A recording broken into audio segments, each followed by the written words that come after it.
to predictability.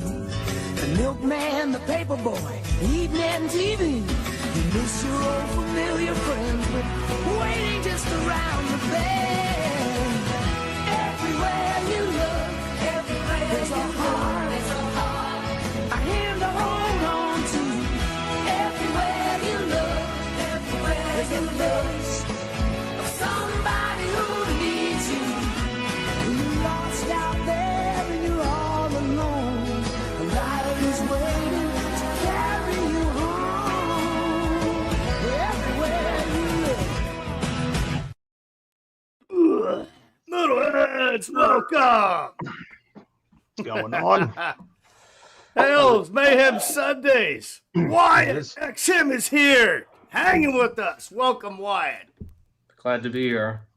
Thank you. Could have been anywhere else, right? Could have been anywhere else, Wyatt.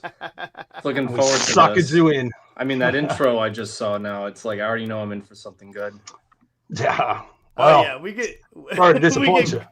We should, yeah, I don't know. Maybe that might have been the peak. No. Yeah, could be all down from here. We got to get the bloopers of that. We had a couple blooper reels. I know I have 2 other vids of that where I did some other completely fucked up shit that was really cool that Miss A deemed not worthy. But hails Marty, hails Danny. I see you in there, Ramon. Welcome, chat. We have a banger tonight. We have a big one. We got this dude. We all know who this guy is. The dude, I have never seen the chat and my Instagram and everything light up. I had more personal texts for this, Wyatt. Really? Right? Than any guest we've had so far in 31 episodes. Going, whoa, what are you guys, big timers now? There was a couple of those. There was definitely, but they were like complimentary from True Bros. Necron's here. Welcome, Lord Necron. Frazier, hi. Anyways, Frazier, don't bug this dude. No, all right, he will fucking ban take you. you down. Yeah, we'll ban you in a second. Anyways, welcome, Wyatt. Again, it's an honor to have you on. But yeah, the buzz was alive, and we're really happy that you're able to join us, man. No, of course. I mean, something different from the regular me looking up people murdering somebody else for content. But that's amazing stuff. I mean, listen, Yeah, dude, that stuff you do. I do have some questions about that later on. We'll get into. I am gonna let Lee sort of back and forth. Lee's knows some of that deeper, darker black metal stuff, like way deeper than I do. But as we all know from watching your channel, Yes. you learn. I just like if you look even in your chat, somebody's learning something new every time they watch your show. Would you say? Me, yeah, I guess in the sense of like I purposely look for stuff that isn't like now, so it's like stuff from the past. So I know there are people that clearly are like there are people who anticipate it. There are people who tell me to do it. I'm like, fuck, I'll look more into it. And then there's other people who kind of know about it, and then they learn a little bit more about it, which is like, I guess the real like main thing I want to get out by doing this. But yeah. So very cool. Is it something like? There's one particular episode I really just thought trying was, to share this on my. No, it's fine. There was one on my particular socials. episode. All right, and Oh my god, how do you do this? no idea. I can't tell. I couldn't even figure out how to work 2 microphones today. Sorry. Wyatt, if you haven't. But yeah, what's figured this the out. So I can't remember what episode it was. I don't think you fucking number them, but there. Oh no, don't! I can't hear him right now. You can't hear me. Yeah, I can't hear you. Sorry, that's why. Uh-oh. Yeah, sorry. There we go. That might be another reason why I was like. Try again, Lee. Does this work? Yeah, now I can hear We're you. good? Sorry. All right. Yeah, wasn't paying We're good. attention 100%, but now I am. All right. Start again. Play the intro. Let's do it. Yeah. Yeah. Are Okay. we recording? Do we start the show? Yeah. Yeah. So there's one episode that you put up which was absolutely, I think out of everything, it was a recent one, I think it's one of the more disturbing ones that you did. And it was the one that had the extreme, almost disturbing noise artist. And there was like Condom in there, which is the one that was, had sound bites of his mother passing, and then there was Yeah. this. Is it Stalag? Stalag. Yeah, Stalag. So if you don't, I mean, look, I don't know how many people in the chat that aren't listening to White, but that Right. out of all the things that I think you're talking about, like murder almost I mean, when you keep talking about it, we're all used to the Norwegian stuff. It almost becomes like just another dude who murdered something, but that's a new level of fucked up. Mm-hmm. Is that something where you were already listening to this, or someone goes, White, you need to check this out, this is completely off the rail? So Stalag I knew from high school because it's like, it's a creepypasta. It's not real. It's like the idea of like mental patients, but it's like there's no proof. And I've heard a lot of other like rumors that I don't want to like blow the lid off of like who it might be. So it's like it's just a creepypasta that turned that to be like a lot bigger than what it should have been. So Stalag to me is just like I'm reading a creepypasta to someone. Whereas Condom, How Welcome to Death Is I, Who Have Nothing More to Do But Die. I think it's the exact title. I might be off by like a word or two. I remember because this is where that whole iceberg chart was like starting to become a thing. And there's this one channel I like watching called Alpha 27, and he's just like all about power electronics. He knows it all. And he talked about that. And I'm looking at that album cover. I'm like, what the actual fuck is this? Like, that can't be real. And you look into it, and then you look into the lyrics, you look into the concept of it, and it's like, yeah, this dude really made an album of his mother on her deathbed with sound bites and some personal context. And I was like, I really can't believe this exists, and how is this not talked about more? Because the internet, I feel like there are certain albums that have like internet famous, but not like mainstream famous, but like if you're on the internet enough, you'll see it talked about. And there's that dark ambient project called The Caretakers, or The Caretaker, which at the end of the world, I forget the exact title, but it's like that whole thing of like 6 parts, and it's like 6 hours long. And that's about seeing a relative pass away through Alzheimer's, and everyone's like in awe at that being a thing. And it's like, yeah, that's a more poetic way, but Condom is the unapologetic way of looking at that, I feel like, which I found interest with that. And I think too, like when I heard that, I was like, "Oh, yeah, that's pretty fucked up." But I mean, you kind of get used to fucked up when you start dealing with extreme music, right? Yeah. Like there's It should be. Yeah, I mean, but you very rarely bat an eyelid when you hear that someone stabbed someone 32 times. It doesn't really strike, but that has a new type of fuckery to it. But what do you, I mean, I don't know if you've thought about the psychology of that, but what do you think goes through a human's fucking mind when they're going, you know what? I got a tape recorder. Look at Mum don't look good. Got a tape recorder. We should match these two things and make a record. Like, have you ever thought about the type of person behind that? Yeah, it's because that's the power electronic scene. That's the noise scene. Noise, like someone said it best. What noise is to music is what black is to color. It's like, all right, we have extreme metal that's like extreme ideas, and like maybe punk gets into that too with like extreme ideas with like politics. Noise to me in terms of like norms is, all right, what is taboo?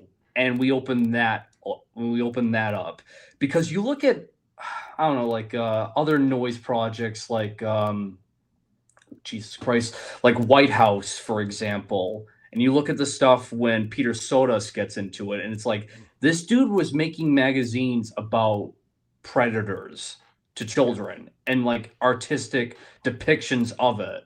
And it's like, again, I know that's like insanely messed up. I'm not trying to like say it's all cool and whatnot, but again, it opens up that wormhole of taboo ideas are now the norm. So it's like with Condom, with like How Welcome to Death Is I, it's like it's insanely messed up. I'm not like trying to downplay it, but like it's into this mindset of taboo, and that's where it falls in line with that. Yeah, I mean, I look like when listening to it, it is. I don't know if, and I'm not a fan of noise music, as in my ear isn't trained to it. But when you're listening to it, I wonder how much of that goes into like knowing about it. So when I heard it, I already knew the story. So when I'm listening to it, that music is already colored with the story. Mm-hmm. Yeah.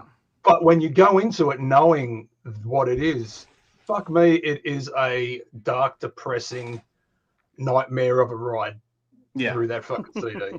Yeah. No, and it's like I think another thing too that piques our interest is like morbid curiosity. Like I remember being I remember being 18 and thinking, like, what's the most messed up movie ever? Like it's got like it, and you come across like certain buzzwords that like open that door, and it's like disturbing. So I'm like, all right, what's the most disturbing movie ever? And I just kept seeing Sallow 120 Days of Sodom like over and over, and I watched it, and I think that was my first taste of like what's called extreme cinema.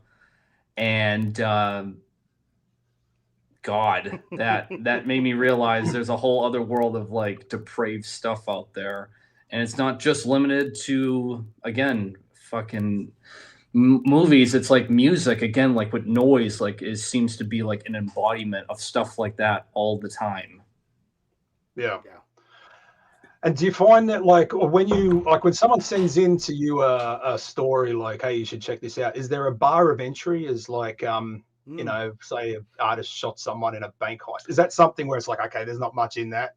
Or do you go back, research it, and go, fucking hell, yeah, this guy was a mess before he shot that guy? Like, what? So, all right, you're asking me this, and my last video was about Discharge by Death. The guy, yes, the guy's in jail for murdering and like you know, SAing a girl. So it's like there's no limit to that. My limit, I guess, because people have asked me for certain bands, and I just say no, is where it gets to the like NS stories, because there's a lot of bands in NS that have done actual crimes, not just like, you know, like a swastika on their album artwork or like Sikh Island. I'm talking like legitimate like hate crimes. Like this isn't like up for debate. Like there's a band like So Absurd. Everyone wants me to do a video on Absurd, and it's like I'm not going to do that because the stories are nuts of like what Hunter Hendricks did.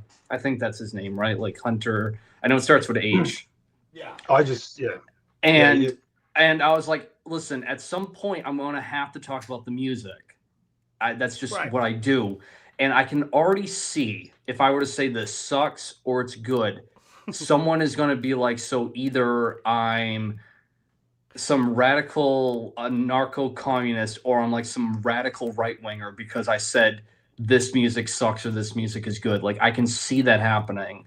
Because one video I've always told people I wish I did earlier, but it's just not going to happen, is like I always wanted to do a video of like Peste Noir, why Famine acts like this, why he does this stuff, and what has shaped him to be what he is as a narrative. But I can't do that because when I talk about the first album that they did, I think it's one of the greatest black metal albums ever. But it's like, I know on my channel that like if I say this, I know people are going to flip out. And if you think I'm exaggerating, go to my the explicit history of black metal video. That's a 90-minute video I did.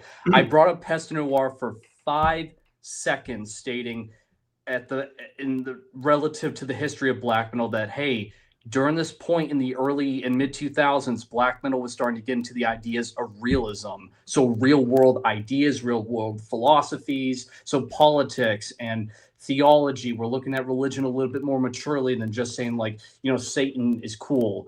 And Peste Noir is about nationalism. I said that. I just said that. And someone really tried flipping out on me just because of that. So it's like, if me just saying that for 5 seconds is bad, I can't imagine doing a 40-minute video on them. So that's why. It lasts on the internet about 40 seconds with these assholes out there. Yeah. You know what I mean? It's sensitive, folks. Yeah. But like with some NS stories, there's Absurd. There's another one called Xenophobia, because this is like really on the nose of a name. This guy, the vocalist of Xenophobia, lit an apartment complex on fire that predominantly had African Americans. Yeah. And it's like, how am I going to do a story on that? Like, it's just like, yeah. And then the other one that's like really messed up, there's a Brazilian NS band called Command. And in I forget the exact year, but one of the vocalists, because they've gone through a lot of members, the vocalist of Command at that time and 19 other people got together to find one homosexual, kill him, and hang him. But at least it ends on a good note, because that guy who did that in Command goes to prison and he gets murdered in prison. Like, that's the story. But it's like, it's just, I can't do like a story on this without like people like really getting like. But hey, good on you for educating yourself on it and being knowledgeable about something like that and being able to talk facts about it, dude. Seriously, man. Like, you can be, and that's what makes your channel so fucking awesome, dude. It was exactly what you just did it right here. That was like watching one of your videos live. Thank you for that, by the way, because that was fascinating. No, like, I can talk about it briefly like that, just to like, it's so quick and short that it's like, just, you know, I said the narrative and that's it. If I do a video dedicated to it, I feel like that's what people are going to see, like, being like a bit too much. Too sketchy. Yeah. Too sketchy. But I mean, I find your videos not one way or the other. Like, I'm not like any band even the bands that do the most heinous things, like, you might add something like, you know, you'll do a roll of the eye or you'll do a sigh or whatever. But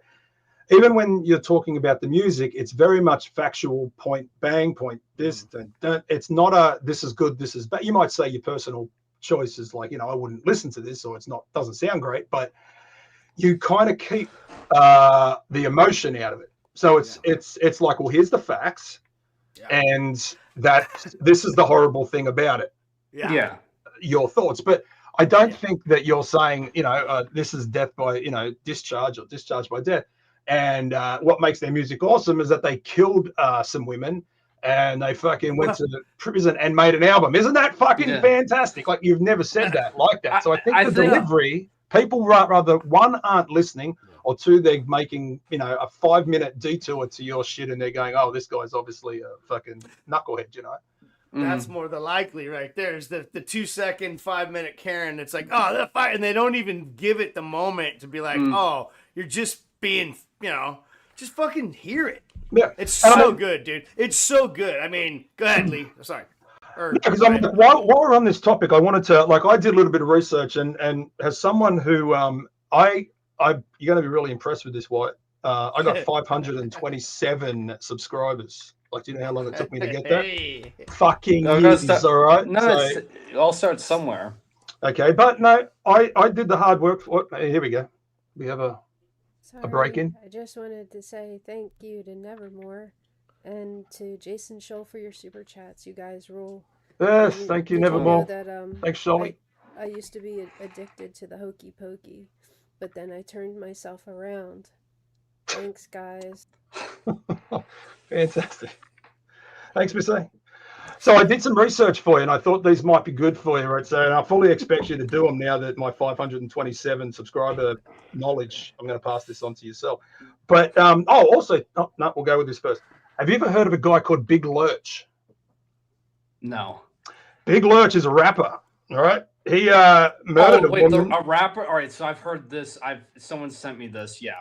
So is this one you're just not going to do? Because no, all right, so rap, it's like, I think right now I'm hyper focused on the metal, but there are rap stories I want to do, like X-Rated. You ever heard of that guy? No. X-Rated, he went to jail. Get this. He went to jail for, like, I think gang violence related on the first album. The court used his album as evidence for what he did. So he goes to jail. The second album, if you listen to it, he did his verses and everything with a payphone in prison. That is incredible. Yeah, that's really awesome, man. Yeah, it's X-rated. So it's like, I want to do that one day, but like, I'm just too focused on, like, you know, the metal music right now. But like, I absolutely want to do that. But what you're saying, Big Lurch, I've seen it once. I don't know the exact story, but I know he killed like 2 or 3 girls, right?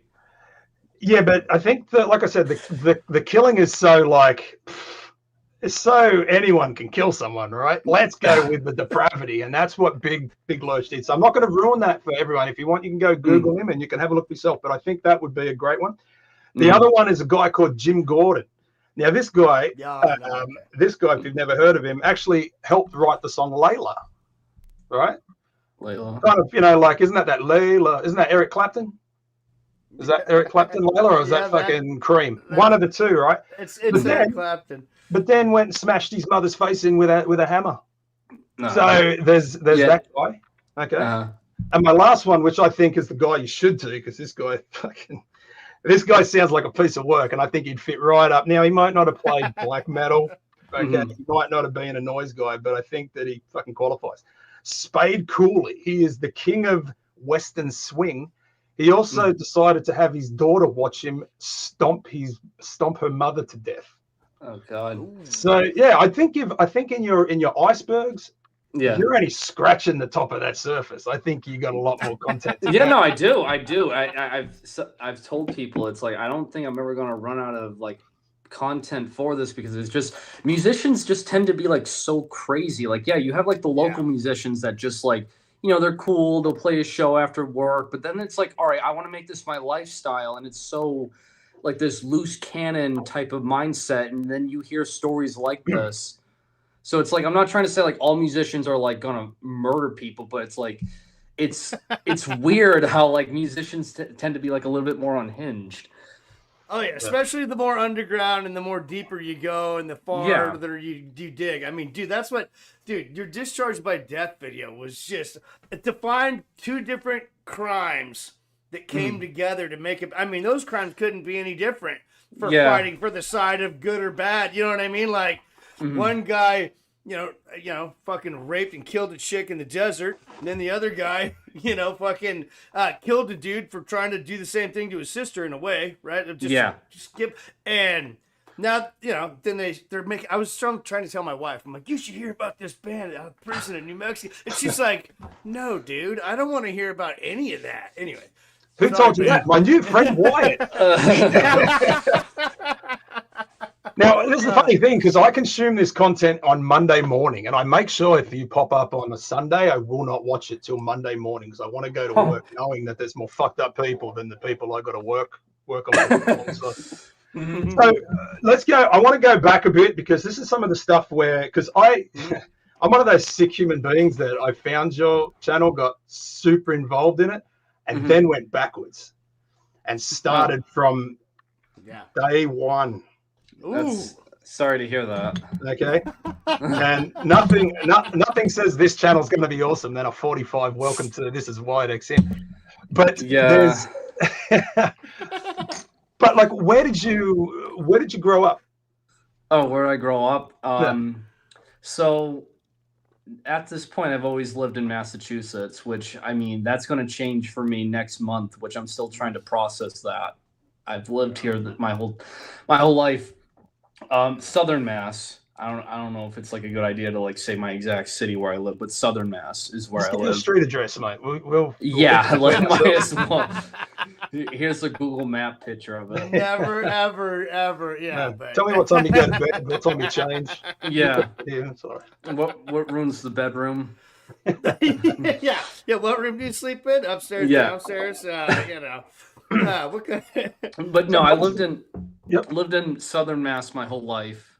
And so, like, are you asking, like, is that where the question ends, or is like, does this continue to how I started YouTube? No, we're going to get to that point. What I'm trying to figure out, normally when I speak to guys, mostly black metal guys, but I'm going to consider you one of us, because you're just as messed up as what we are. And because no one covers this shit unless there's a story behind it. No one goes into extreme metal and death unless something's happened. So what I'm trying to find out is, like, who was the influence? Who's the guy? Who's the girl? Friend, cousin, whatever, who puts you into this realm of, hey, check this out. This is awesome. And you just fucking grab that, and that changes your life. Ah, man, it's like, I used to have a neighbor on the other street, my friend Josh, who would wear heartograms, like, for the band Him all the time. And I was like, I didn't really understand how you could obsess over a band. I just kind of thought, like, music was what my dad showed me, what was on the radio, and that's all that existed. And the other problem too, I was like very, very addicted to video games. So like it it wasn't like I was really interested in anything artistic at that time, besides unless there was like a joystick behind it that I could like play or collect-a-thon with like Jack and Dexter and Sly Cooper and games like that. But I just remember Josh would always wear this merch of him, and I was like, what is this? I thought it was like a brand because of like the heartogram. So I'm like, this has got to be like a clothing thing or a brand. And no, it's a band. And I remember hearing Wings of a Butterfly and being like, no, just being like, a music video for a band? Like, they got to be bajillionaires to do something like that. Yeah, like, dude, I remember when it came out too, bro. Yeah, go I was ahead. like, they got to be bajillionaires to be able to do something like this. And no, like that's how I think I got into darker, more underground music. I say that with quote because they were never underground. They were at one point, but like apparently they're the biggest selling Finnish band ever. Like I think they're like up there. Like if you were to look up a chart, they're up there. Or at one point they were. Yeah. They sell tickets, man. They sell tickets. I mean, I got into them for a cool minute. I'm not gonna lie. I was like, man, Wings of the Butterfly. When that shit came out, I was like in my truck coming home, my little Ford Ranger. Yeah. I'm like, yeah, I'm fucking Wings of a Butterfly. Fuck yeah, man. Oh, anyway, sorry. Yeah, no, that's... See, I remember him being fucking huge. I mean, I wasn't a fan. I was a Type O fan, but I remember him coming out maybe hot on the heels of that. Yeah. Probably made that a thing, but they were a huge fucking band at one point. Yeah. Tone Joker, you rule, brother. Appreciate that, brother. Tone, New York City Tone, Tri-Goat area. Appreciate that mega super chat. I think what started getting into metal was then I got into Korn. I know. It was like, I feel like for my generation, new metal was like a really big deal. It was like digestible. I get, like, I'm not like for, people who are like the other generation before me, it's like new metal was annoying. New metal was like, metal's kind of like lost its edge. It's trying to appeal to a wider audience. And I get that. I get that looking at that at retrospect, when you compare it to like death, black, and thrash metal, it's like, yeah, it looks very odd. Yeah. But Korn made it digestible for me. And then I was like, there are some albums where like Jonathan Davis like does dirtier vocals. I'm like, wow, that's like death metal. It wasn't, but I was like, what's death metal? And you get to I remember a friend in middle school. It was another Josh. It's a different Josh, who was like, you got to check this band out, Wyatt, Children of Bodom. And it was I think it was the song Are You Dead Yet? And I think it was one of the first times I heard like double bass pedal drums. And I was like, I didn't think drums could be played that fast. It's like, this is nuts. And the vocals, I was like, what is he even saying? Why would you sing like that? Like, why don't you want people to understand you? What's going on? And from there, I was like, all right, so this is what like death metal is. And then it wasn't until I started realizing Slipknot was coming out, and everyone loved Slipknot. I was kind of like a little annoyed with Slipknot, but I was like, their masks are really cool. So it's like, are there other bands that like do this, like the whole presentation?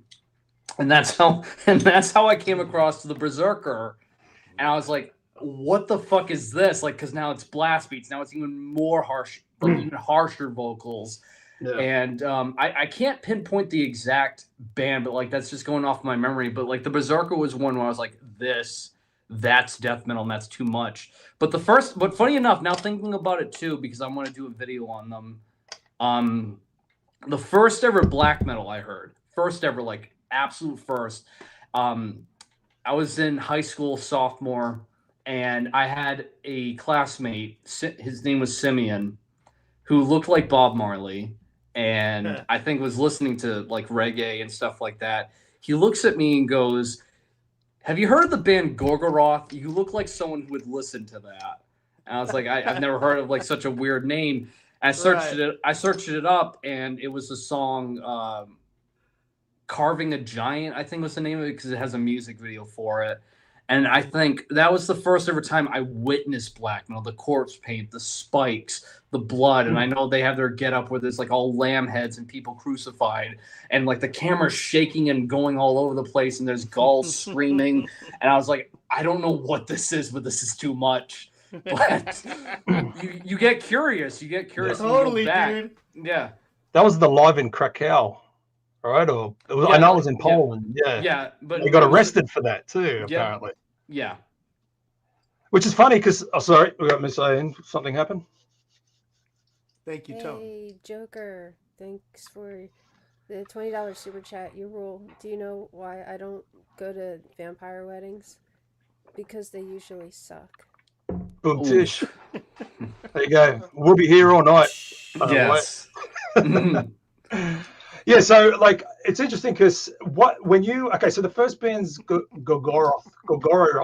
Okay, so I know it's too many goods and there's too many Roths, all right? Yeah. So what's interesting is that like when you first heard them, I mean, not fair that it's what about a studio album? Because what's interesting to me is that like my first experience is the Herod, and it's funny because I was listening to Morbid Angel when I got that to that point.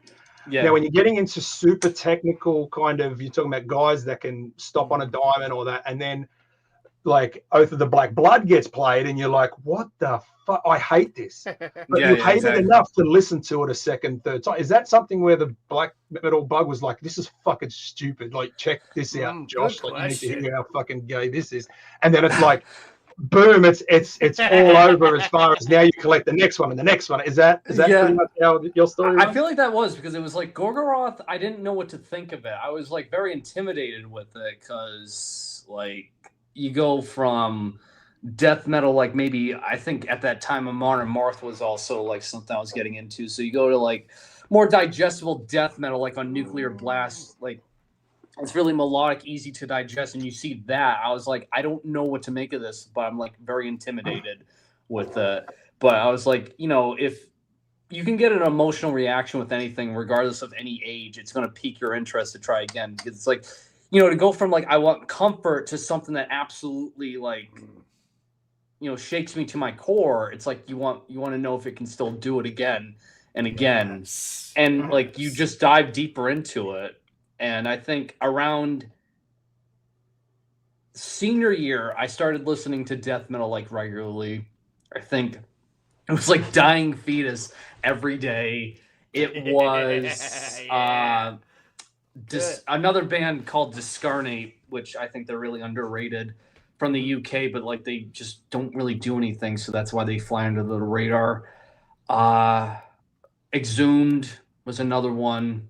Nice. But black metal, it was like I think it was Dark Throne's Transylvanian Hunger. I was like really interested with. I was like, all right, so black metal is just raw. It can only be raw. There's nothing else with it. It can't be heavy. It's just always raw and harsh, and it's supposed to be dark, and like that's all it was. So that's why, with like, you know, Human Serpent, when I made a video about them, that was huge for me because I didn't think black metal could be like powerful. It could be heavy. It can be aggressive, and that's what like was another game changer for like my listenings.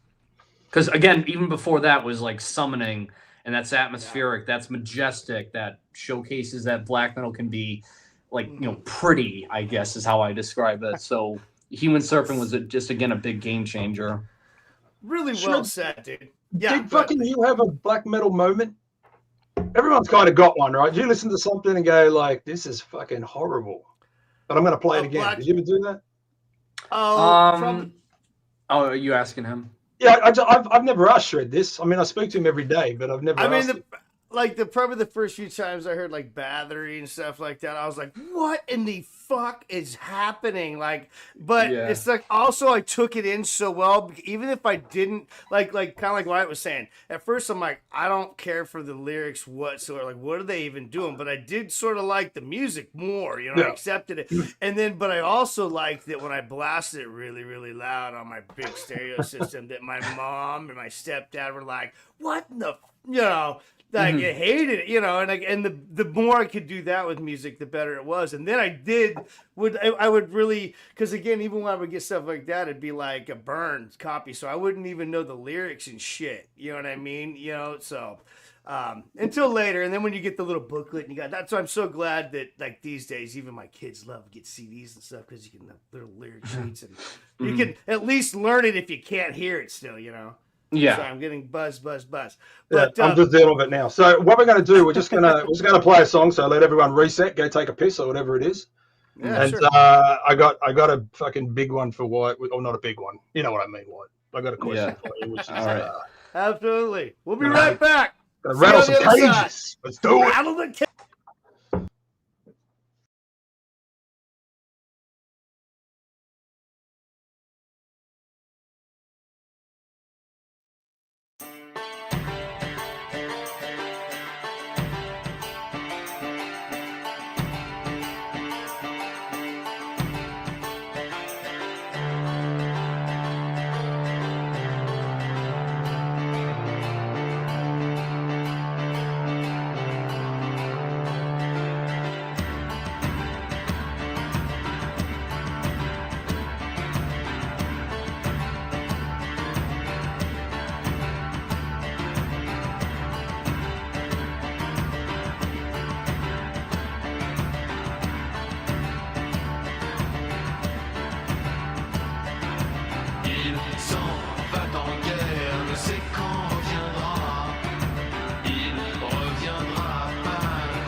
Amazing choice. Why? That was one of your jams, right? Did you Yes. chose that? How do you say the name of that band, dude? Dernier Volante. Dernier Volante. That is, I'm buying that. I'm going to get that now. Funny enough, I discovered that looking purposely for Neofolk, and I come across that. I'm like, that is not Neofolk, but that is incredible, whatever this is. Dude, and I've been obsessed over it.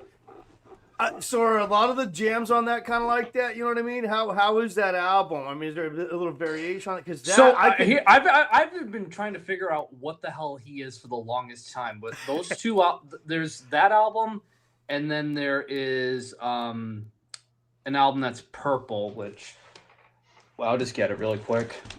Heck yeah, man. Heck yeah, that was good. Talk amongst yourselves. No, that was good. I really liked that. I was jamming. Then I remembered at the very last minute, oh man, I better go take a leak real quick and get back. All right. So this is the album I was playing. Love this album to death. And then it's the one before I like just as much is this. So what it's labeled as, and I'm saying this like not as like it's a legit thing, it's considered as military pop is what it's called. And I think what it's a mixture of, it's pop music to an extent based off of new wave, how new wave is like post-punk and pop music. So there's a new wave aspect to Dernier Volante, but it has like that martial industrial aspect to it at times. But then there is like I think I saw a comment, like it has a goth aspect to it, which his later albums, there is a goth aspect to it. It's like what I would expect to hear in a goth club type of stuff. But this is like, I would call it almost in a sense, like this one anyway, this is like neoclassical dark wave. It's like it's like Dead Can Dance, but like heroic is what this sounds like. It has that melancholy to it, and I love it. This one, it's like new wave. There's a little bit more of a synth pop element to it. It reminds me like a basic comparison of like Tears for Fears or like Depeche Mode, but again, heroic sounding is like how I've always kind of got the gist of Dernier Volante. But I've listened to those albums so much. I love them to death. And honestly, for the past 5 years, I've just like, I listen to them like every day almost. Yeah. So this is the question, which I think is interesting, because I think with some of the stuff that you bring up, like I would never have thought of listening to that before I started watching your channel. And I kind of got two questions, but Aaron Metal Theologian's in the chat, and I promised him I'm going to ask every single motherfucker who comes on this channel. I don't even give a fuck if they know what it is. But you are going to be the perfect guy to fucking start this with. Do you believe black metal is metal? Now, there is some thinking behind it, but I don't want to taint your answer with this. But when in terms of what? Like the music, the sound, the subculture. You're getting it. You're going to make your way there on your fucking own, because I think when you look at the way you've started, and I have benefit of some time on this one, watching you go forward, and you show stuff, even that album you just showed, the one that I can't pronounce, it's got, if you have a look at the artwork on the blacker cover, that if you don't think that is black metal art, or it could very well easily be on a black metal dude. album. Yeah. This one? Yeah. Yeah, that's because it's like it has a form, like he's French and he's going around like history, like historic stories. So it's like it's going to the past.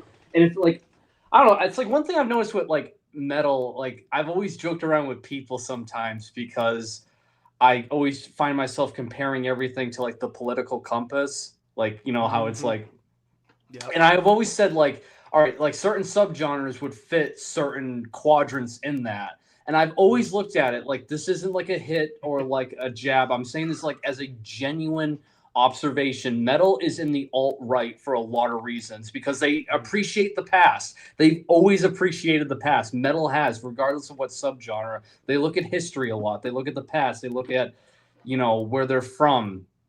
And I feel like if you're like with black metal, I think it's metal in that aspect. Like it's absolutely like always finding fascination with the past. Like a lot of Scandinavian bands love their folklore with stuff. Yeah.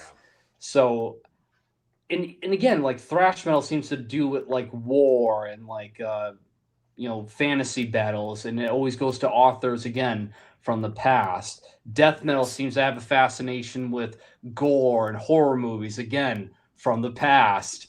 So I look at it like that, almost like how it fits like the alt-right of like finding fascination and love and romanticism with the past. So yeah, the question being is that, do you believe? I mean, look, I've heard the argument that yes, it's delivered in the metal way, right? Mm-hmm. Yeah. But I think the root of the question, which we're all trying to unpack now, Aaron has a very good explanation as to why he thinks of what he does. And like I said, I don't want to color it. But when you listen to black metal, are you listening because this has a fucking great riff, which I really want to get, or is it something where you're listening to it, it's like you're in that mood, whatever that mood is?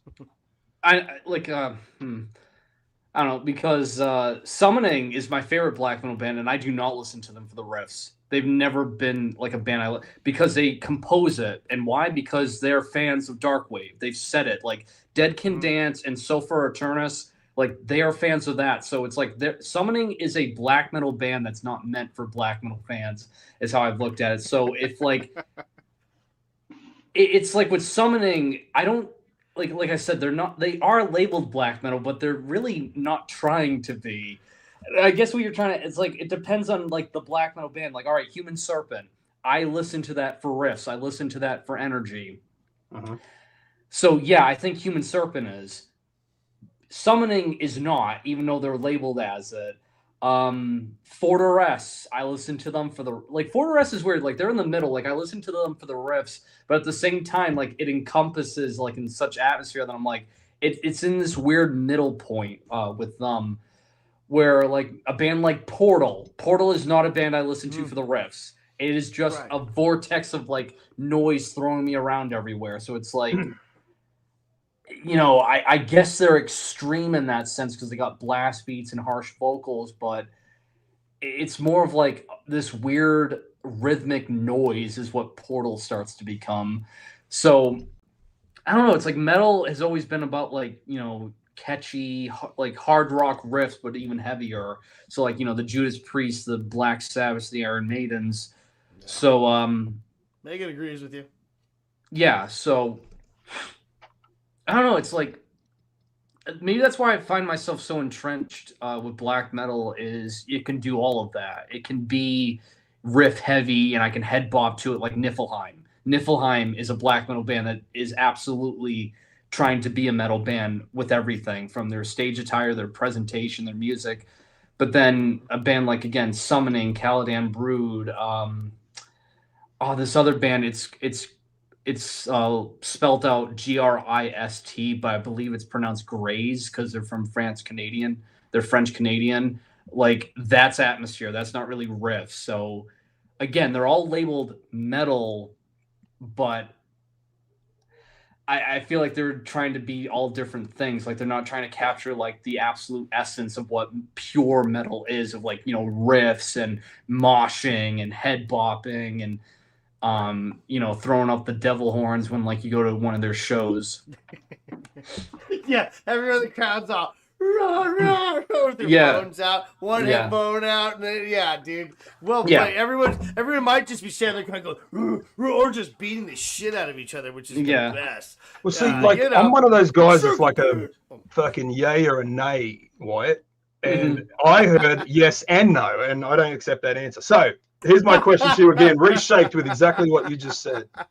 Lee, attaboy. If you pick up, you got a desert, you fucking one album for the rest of your life, black metal album, and it can be rather your Summoning, or it can be your, I don't want to say Human Serpent because I almost know where I'm going with this, but if you had Summoning and Human Serpent, you can only listen to that one style for the rest of your days, what are you picking? Oh, that's weird because Summoning is my favorite, but like to me they're like a champagne bottle. Like you don't have it all the time. You have it on special occasions. So it's like honestly, even though Summoning is my favorite, I would find myself listening to Human Serpent more. So like I guess my answer would be Human Serpent in that aspect. So you're going to say that black metal is metal. Yeah. Okay. All right. So this is what I'm doing because. excited. I mean, Because I'm doing this for everyone, right? So I'm writing Yeah. that motherfucker down. Wyatt is a yes. Okay. So the argument is now that you've answered the question, you can't take it back. The answer is, and you kind of half explained it, is that when you listen to it, it's if it doesn't have atmosphere, it hasn't got anything. So that's how the argument, I believe, and I was with you in the sense that I kind of went, okay, you got there he is right there. So he thinks it's semantics at this point, but it's like I listen to black metal for not the reason that I listen to Judas Priest. Mm-hmm. Yeah. Okay. Judas Priest has a fist in the air type of thing where my black metal band of choice, and even this might be very similar to the Human Serpent, like Satanic War Master, who's my favorite. I get something from that which is more, I don't want to say existential because that's an outside thing. Like it's more internal. It's like there's something in me which is like I feel it. I'm with it. Where metal, as you can say, and I know you are more of a Judas Priest man than an Iron Maiden man, but you can understand that there's a more of a group mentality when it comes to a Judas Priest than there is for a Human Serpent. No, and I know what you mean, because when I used to go to this festival called the Mes de Morts Festival in Canada, it was just all black metal, and no one's moshing, no one's headbanging, no one's throwing out the devil horns. They're all like in black shirts, black leather coats, and they're just standing there like entrenched, like tranced in it, like you're saying, like they're feeling it, but they're not like moving around. There's no like, let's all get together and start moshing or head bopping. So I get what you're saying, because it's like if Human Serpent was still around and they played, I would not be like going around, running around. I would just be like standing there, like absorbing everything, I guess, in a sense. But I don't know. It's like I still view it that black metal is still, for the most part anyway, in the essence of metal. No, they explained it. I'm not going to debate it. I think that there's validity to both arguments, and I've been changed over from it's fucking metal, what are you talking about, to this very hard conversation which I had to have with myself. It's like I don't listen to it for the same reasons I listen to metal. Yeah, I think that's where I've come to that conclusion. But I'm putting you down as a yes. Wyatt, you're the first yes. So at the moment, Aaron, you're losing. I apologize. Well, I mean, what about like, okay, so looking at that, and I don't know if this is like, I wanted to bring up the age thing because you have spoken about it, and I heard you talk about it, and I'm like, yeah, there's a big ageism thing. My argument used to be, it's hard for me to listen to someone who's like, 25, 30 years of age and them say, well, so, I don't know, let's just put summoning. Summoning is better than dark Darkthrone. Fuck, I have mind fart then. So it's kind of hard for me to hear that, because there's a lot of people like, this is way better than that. But I think when you're sitting there and you bought that album when it came out and there's no other Darkthrone albums, it's like there's something to be said for being there. Now, since getting into a few guys, you being the one, and I would say Aaron and fucking Marty and Alan on the other side of the spectrum, who are kind of my age, I kind of don't look at the stuff like I'm saying, yeah, you're young, you don't know shit. I think you have seriously kind of proven that you know shit, because you've gone from black metal, which is like your same stuff that we all listen to, and then shifted that into military pop.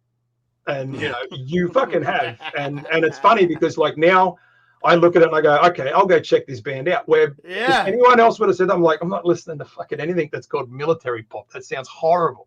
Yeah. Right. So I kind of think that you've passed that. I'm going to sound like a gatekeeper, but you have definitely proven that you kind of know what you're talking about, and you don't piss me off when you say this is the fucking my favorite shit, because I've heard everything else, and Human Serpent's my fucking main band.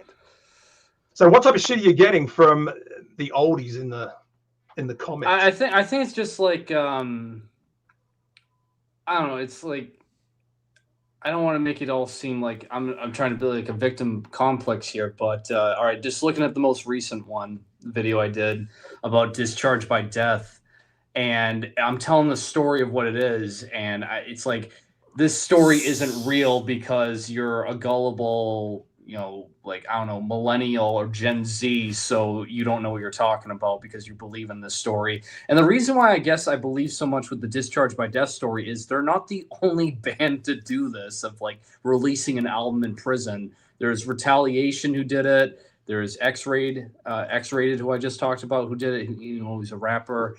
There's a Russian black metal band called Wolf Slayer who did it. Yeah. There's another one from Spain. I forget their name, but they did it. So it's like it's something that doesn't happen a lot, and you need a lot of things right to happen in a prison for this to happen. But it can be achieved. I mean, again, there's also Burzum too, but like that's Norway, and their prison system's a bit more lenient. But I don't know. It's like, I don't know if it's just like also to like how I look, how I sound. I don't know, but like I guess I kind of give off like this thing, like I'm just a really dumb yuppie, like millennial or Gen Z, I guess. I don't get that at all, dude. And I'm fucking 46, dude. I hear you and I go, wow, I wish I knew what this dude knows. You know what I mean? No, I'm not like this. I'm a middle-aged guy, by the way, so I'm not quite the old man. Get off my lawn age yet, I don't feel. But I would never, again, just listen. I think, again, that's the 5-minute listener. They're going to listen to you for 5 minutes and go, rah! It's just listen. Hear your words, dude. You know what I mean? I had a question here that sort of might lead into this, all right? It's sort of a long-winded one, okay? I think when I watch your videos, I can't help but feel like I'm watching an enthralling docu-series. I really feel that, okay? Like, you got like this David Attenborough dark side feel, you know what I mean? Like you're well-spoken and your words hit, and then you know what I mean? And then you're just, all right, and then you speak to both sides of it all, like we said. But you got the edgy metal side at the same time. Is that like, we all know that's just you, dude. That's just you out there doing it. So everyone respect this young man. You know what I mean? So I just wanted to say that. I guess that wasn't a question. I mean, I know it's not by design. I go, does it just come natural? Obviously it does. You know what I mean? I don't think you're putting on an act. You know what I mean? So everyone that says that, you can well, it's right like it's taken a long time. Like I've done YouTube. I've done YouTube since I think 2008, but like all those really old videos when I was in middle school, they're gone, and it's like they've been gone. They're going to stay gone. Well, good. I don't blame you, dude. So it's like I think it just like YouTube at first when I was like a teenager blew my mind. Like holy crap, I'm on the internet like in video form now, not just like a photo or a status. So I started getting into metal, like like I told you a little bit about it. Then I'm like, oh my God, what if I just do YouTube and metal? And I mean this not as like a lame take of like self-deprecation. I mean this as like, I'm looking back on this. It was very, very bad because the thing was, and I'm saying this like as professionally as I can, okay? It was, I upload every day and I just say words and that's going to be good. And I didn't have standards. I just saw it post every day. That's fine. And some people, they do that. And, you have people like J-Dog who does it every day. And it's like, hey, who needs standards when you can just say the same fucking thing every day? I don't like, all right, it's like, I'm sorry. When I see J-Dog's videos, I see my old videos of let's post every day. Let's say dumb shit. Right. And standards are not a thing. Like, I don't care if you like him or not. You cannot tell me that man has standards to his content. There is no standards. It's just I don't even think he would care if you said that. No, I don't think By the way, he's like, I don't give a fuck. Yeah, I just get on there and do my shit. Fuck you. Pay me $20.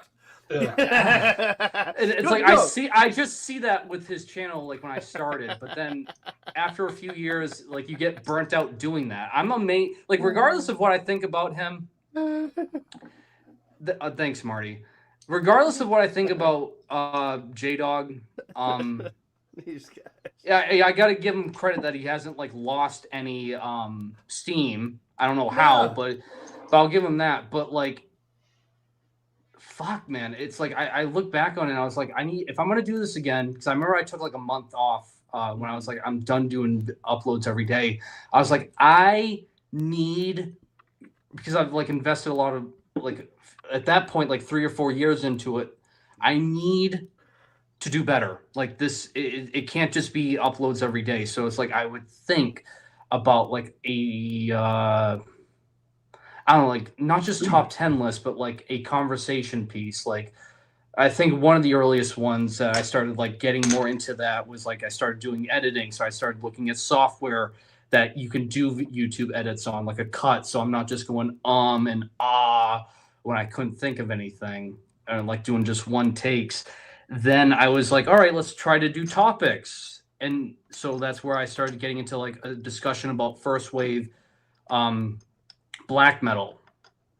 And I was like, all right, so there is a discussion now. It's not more than just I think album is good because I enjoy it. I want a discussion about like history.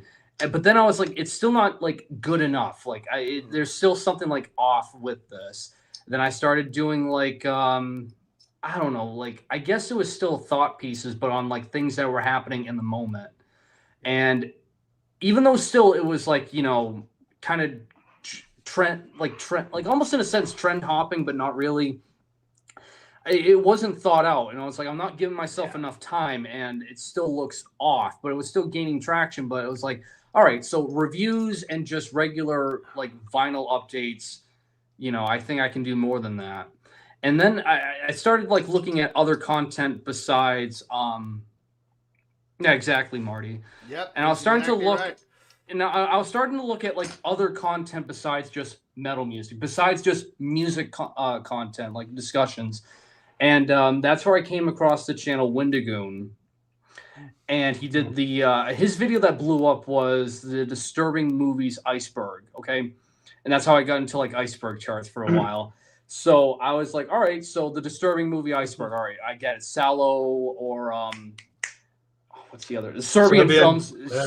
Serbian film's going to be at the bottom. Got to be there somewhere. So he does it, and it's 8 tiers. Third tier, not even halfway down, he says Sallow and Serbian film. I'm like, what the fuck is below that? It's not even halfway. And that's where I started like getting into iceberg charts. But at the same time, I was like, why am I so invested in this channel Windigoon? Here he is doing content on things I'm not even interested in. I don't even know dick shit about, but I'm so interested in this. Dude, I love it. And it was like, he doesn't do anything different. Like right. It's just him talking. He doesn't wear anything to like to stand out. It's like a normal. Well, I always looked at it. He is a normal guy having a normal conversation about abnormal things. It says kids put me on to him. Yeah, it's like his shit is so good. It really is. Yeah. See, all right, it's like I don't like his stuff is like high quality good.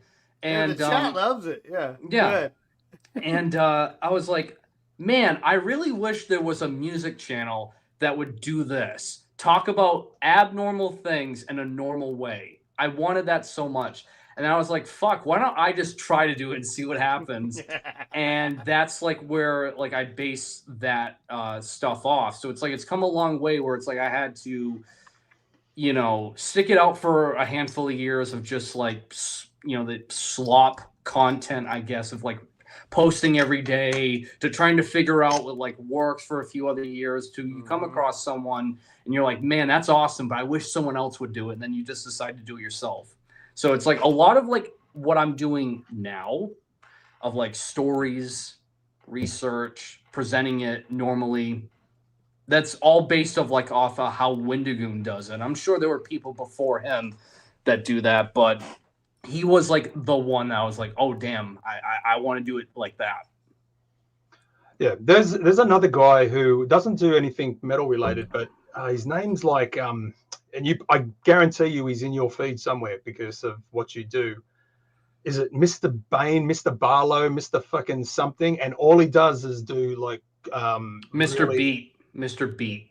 I Is feel it like is the Beat? name of it. Beat? Yeah, Mr. Beat. I know it's He was a Navy SEAL. Oh wait, no, never mind. Then no, you said it wasn't music related. Never Yeah, mind. no, it's not. But so he's one of those guys where you have zero interest in what he's talking about until you just give him he's got a very intriguing way of talking. And I think YouTube kind of ending that story, which I think is interesting, is like once you get sold on the person behind the camera selling it, you can listen to yourself rattle off the ingredients of cornflakes at that point. You know what I mean? Mhm. So I think it's interesting, and which kind of leads in. So I mean, your channel started in 2009. What did you say? 2008. Yeah, there was another channel before that. Oh, was it? Okay. So having a look at that, I mean, you've been at this for fucking a ton of time. So you went from CD reviews. Yeah, it was right? album reviews, CD reviews, Right. fucking track reviews when a single dropped. It's like if I could do a video within the moment, I would. So it's like it was so hyper focused on like now that there was no real thought behind them.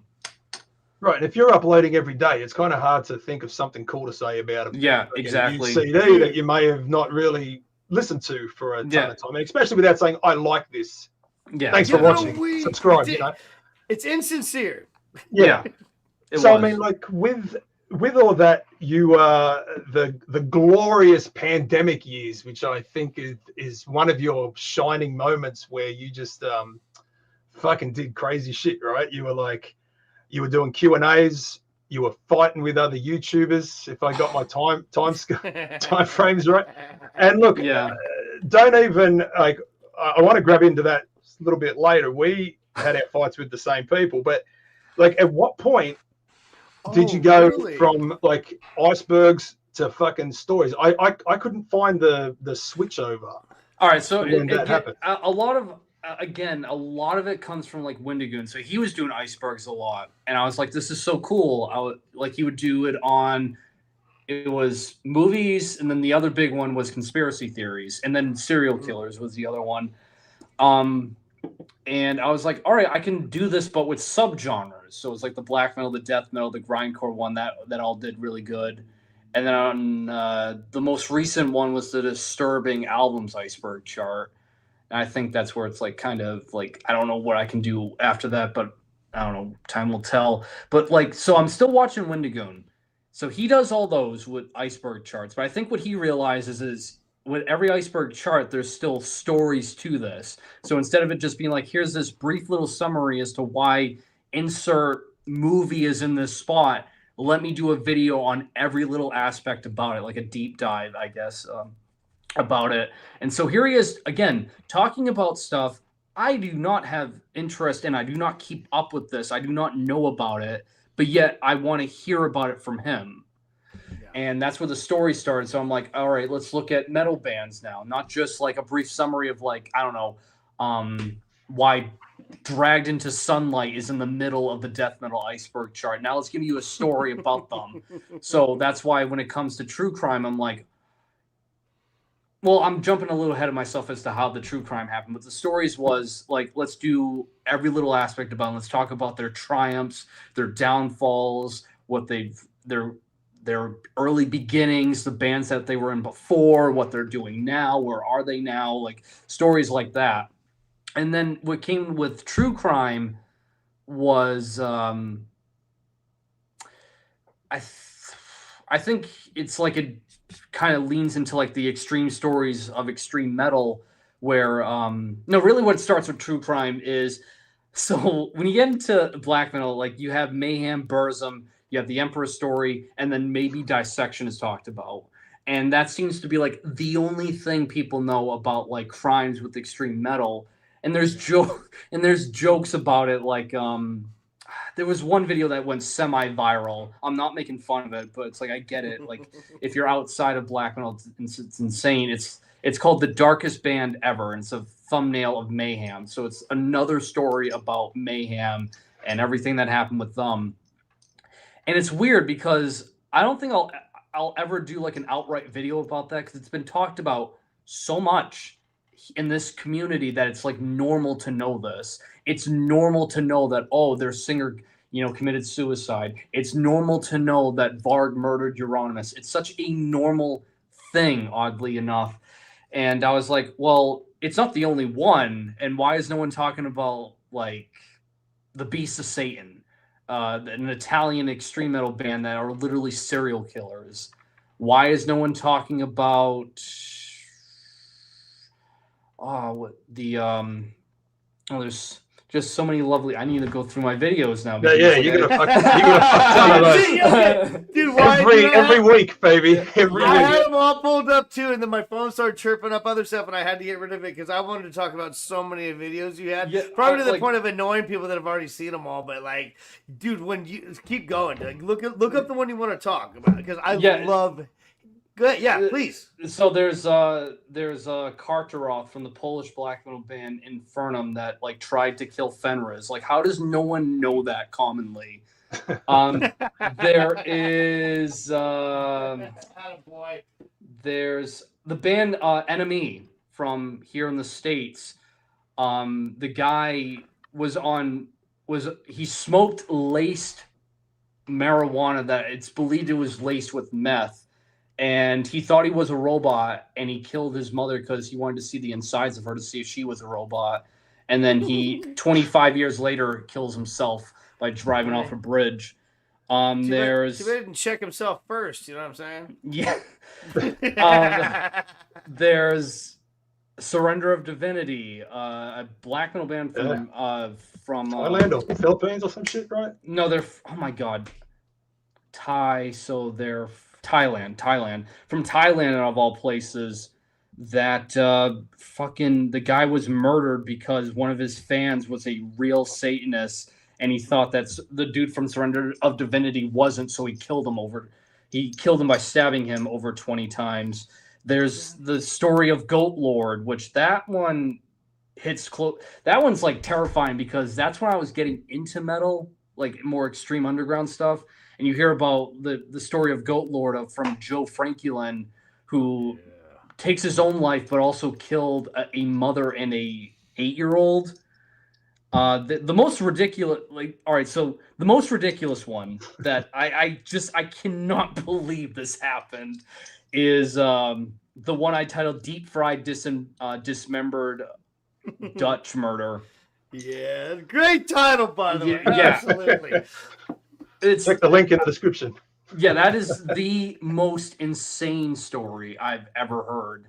That it sounds like, I don't even want to say fanfic. It's like, this doesn't even sound real, that one. And then sometimes, I know this isn't metal. It's one of the few times I haven't done metal. The one called "The Only Musician Convicted for Crimes Against Humanity." That was Simon Bickendy, because he was a really popular singer in Rwanda with the Rwandan genocides, and his music was playing as that was happening, and he outright said, hey, go out and hunt those cockroaches or snakes, which I think it was the Tutsi and the Hutu.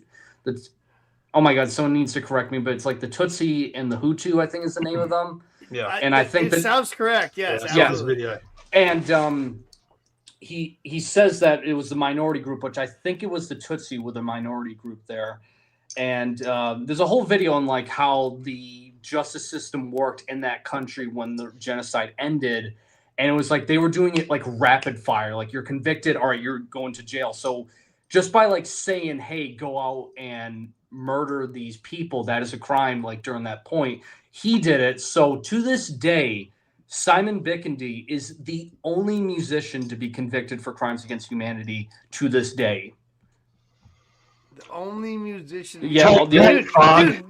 Yeah. Oh wait, hold on. Actually, hold on. I gotta do a thing. Hold on, I gotta do a thing. We have a drop for that.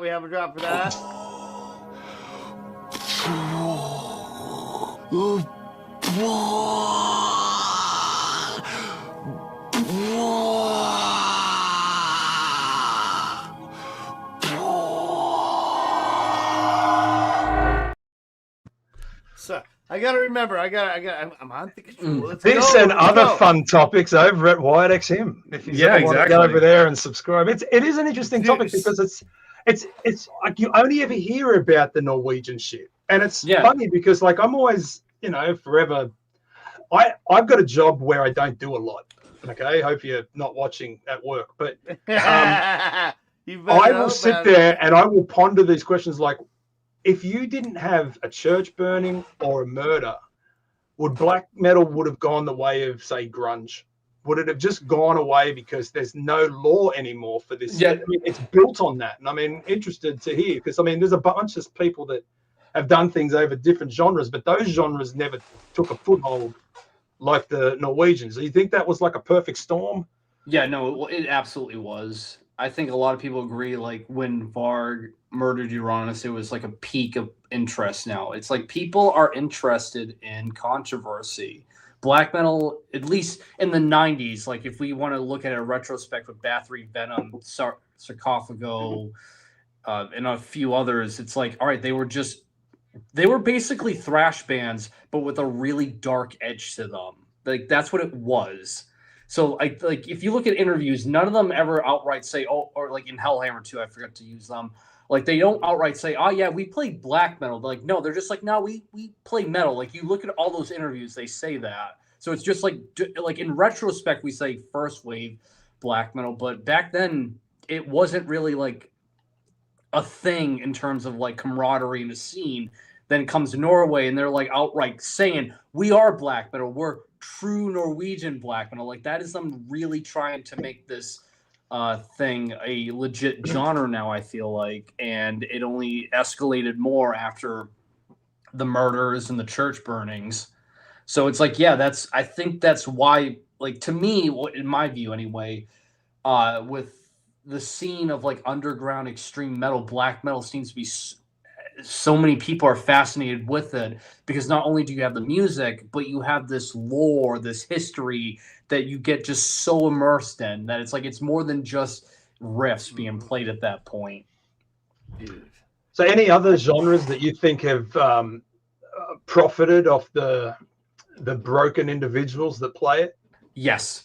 I made a video on this one. This one is like, I would say this is debate. I know this is a hot take. I would say this whole thing that happened in the 90s is debatably more ignorant than NSBM is Turbo Folk. And this was during the it's so Turbo Folk is like a thing in the Balkans. So Turbo Folk is the thing in the Balkans, all right? It happened in the 80s. There are Turbo Folk artists. Yeah. Okay. So it's like pop music to them, like what, I don't know, Taylor Swift is for us. Turbo Folk is for the Balkan. Let's do some Turbo Folk. Hell yeah, dude. Okay, go. And so what happens now? You do your history. The Yugoslavia, breaks apart. It doesn't exist anymore, and it breaks into like 6 different countries, and wars break out. Like, I think it's called the Bush War. The Balkan, of the 90s. Yep, you're not wrong. Yep, you're exactly right. Have, in fact. I just couldn't. Again, this was another thing where I'm like, how did something like this happen? I get like maybe in the Balkan region it's like talked about more. I get that, but you look into this stuff and it's like Serbia versus Croatia, Serbia versus Bosnia, like all these wars, and they make music about this. Now, the best comparison I can give this to, you've watched the movie Team America. Fuck yeah. All right, so that song where it's like America, fuck, and it's like, it's a song and it's trying to like build up the characters like for morale, and it's like cool, and it's like, we're gonna go. All right, so that's a joke in that movie, but during those wars, that was like legit music for like people to listen to for like morale. So there's people like there's 2 off the top of my head I can remember, that being Roki Vulovic and Baja Malikaninza, I think is the right. I'm probably mispronouncing it a little bit, but like bear with me here. I could do it. Yeah, Baja Malikaninza, and it's Serbian Turbo Folk that's basically bragging about their country, their culture, and basically saying like, hey, we're Serbians, our country is amazing, and if you're Bosnian or Croatian trying to fuck with us, just die. Like, but it's like pop music, like turbo folk, like pop music being played. Yeah. And I'm just like looking at these lyrics like in disgust but in awe, because there were people describing it like as like porno nationalism, almost, in a sense. It's like they're indulging in the sense of like, we're better and you're gonna die. Like that's what the music was. And I couldn't believe that was a thing for a while. Yeah, of course, my wife's now watching. She's like, "Yep, there goes Wyatt talking about turbo folk somehow." In some way. Boy. Sorry, Mrs. Wyattxhim. No, but like that to me, like hey, if you were to say, like, welcome. if you were to ask me what is the most like ignorant music ever made, it is that, because it's like, dude, you're literally, it's like, all right, with NSBM, as like terrible as it is with the lyrical themes, it's like, it's saying, I get it. It's like almost in the same way of like the film Triumph of the Will. Like it's propaganda to be like, hey, the alt-right is cool and this is how we're cool. Turbo folk was like, oh no, we're killing people and we're legit doing it, and we're making this music so people keep doing it because it is happening right now. And that's what like turbo folk really like disgusts me, almost, in a sense. Because just another song that proves the attitude of it. It's called "My Dad Is a War Criminal." Is the name of the turbo folk song. It's almost in the sense of like, I mean, yeah. So it's like it's done by Baji Mali Kaninza, and it's basically saying like, all these war crimes we've done, I guess my dad's one, like just like wiping it off like a war crime's not a big deal. Like again, it's insane when you look at like the history of turbo folk. but this is all done to the beat of a Taylor Swift type of artist. No, Taylor Swift. Oh, just someone as popular. It's in popular, but it's like, holy so shit. It's like really poppy folk music of like these accordions being played really obnoxiously, but like in a pop sense. Yeah. Is it like Zydeco-ish? You know what I mean? Like, and I'm not shitting on Zydeco for you Zydeco lovers out there, but you know what I mean? You know what I mean? They're just like, we're going to play anything that's laying around type of shit. Man, no, that's great. Go ahead. No, Wyatt, go. Yeah, no. But like, then there's, so that's like the Serbian. The Serbian one is like the most ignorant. Like, again, it's like really obnoxious. Like poppy folk music with like a lot of accordions being blasted over everything. Like, polka is very similar to polka. Okay. Yeah. Okay. My wife is Mexican, so I even consider that kind of music like like that. Like, yeah. Oh man, we get down, bro. We have the cops called on us so many fucking times. Anyway. I think they're different. I mean, I think it's different for what you... I know it's totally different, but that polka and that cadence is very similar. Yeah, but it goes to show, like, you know, do you think, like, do they play shows, and are those shows have people outside with signs and people throwing shit? I don't think they played shows. There are cassette tapes that exist. There's a label that put it out. I forget the exact name, but if you look up Turbo Folk, you'll come across the label. But I've heard from someone that, all right, so there's the Serbian one that's really obnoxious. There's a Bosnian one that I think I don't know if it's like a musical composer or it's a musical composer that worked with some of the Bosnian army. It's called Artillery. I know that one. Ooh. But the other one I know is from Croatia, and this is a legit band. It's not like they did in the heat of the moment. For like fame as a pop artist. It's called Thompson. And they named it after the rifle Thompson. And it's literally a music video, like all the other, which is another thing I need to get into with turbo folk music videos. But the Thompson music video is the band vocalist singing, and he is in a squadron with other guys, like, army guys or whatever, singing and dancing with him in the song, and it's called Thompson. It's Croatian turbo folk. But anyway, what I meant to say too with the music videos that's really fucking nuts is that just, again, it adds to like the absolute perversity of like why I think it's so deranged, is the music videos in turbo folk, Serbian turbo folk more specifically, is it's footage of not only the people in the army, like, going through the city in their tanks or like marching or like shooting. They are legitimately blowing shit up. Like there are war crimes in the music video and they're just like okay with it. Like again, this is just fucking nuts. You laugh at the absurdity of it, but you know, here I am thinking that me listening to Kid Rock and fucking Cowboy a few summers ago, you know, it was real fucking middle finger in the air. Turns out I was just scratching the surface of Wyatt's iceberg of fucking shitty music. No, like Turbo Folk, it's like it. You have to like see it to believe it. Like just search up, like again. Oh my god, I don't even. Have you got an album? Have you got anything that like you can see artwork covers anything that you know what I mean? Like NSBM, you can almost tell, you can almost smell it, right? But as Turbo Folk, is the whole genre like that, or is it no? So that particular like, artist? No, those particular artists, because again, Good question. It existed in the 80s. And it was like big in the Balkan region. You have to understand, it was big in the Balkan region. It was a war there and all that. Yeah. Shit. So in the 90s, those wars happen. All right. Yep. So imagine now, it's like I know this is gonna not like I would ever want this to happen to understand this better. Let's say the United States goes in another civil war, North and South again, and we're like, we need morale. We need to let the North side be better. So it's like we hire. I don't know, Taylor Swift to make songs about how great the North is and how much the South sucks. So it's like, again, we're looking at what's trending in our region for like morale. So the Balkans did that with Turbo Folk because it was the new hot thing for them in the 90s.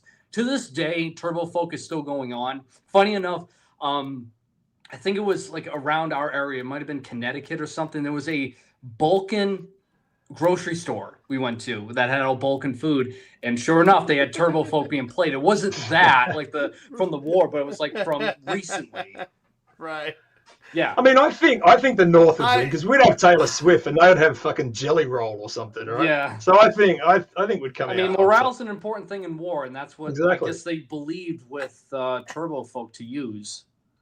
Yeah. Dude, I'm looking. I wrote it down, dude. I'm looking it up. I can't wait to hear it and just annoy my family with it, or my neighbors, or somebody, or just be in traffic, just randomly playing it. People looking at me going, "What in the fuck?" My friend Elvis, shout out Elvis. How the hell have you not told me about Turbo Folk? He was over there in Bosnia. He was a mere child at the time, but Elvis, if you're watching, if you're lurking back there, how come you have not told me about Turbo Folk?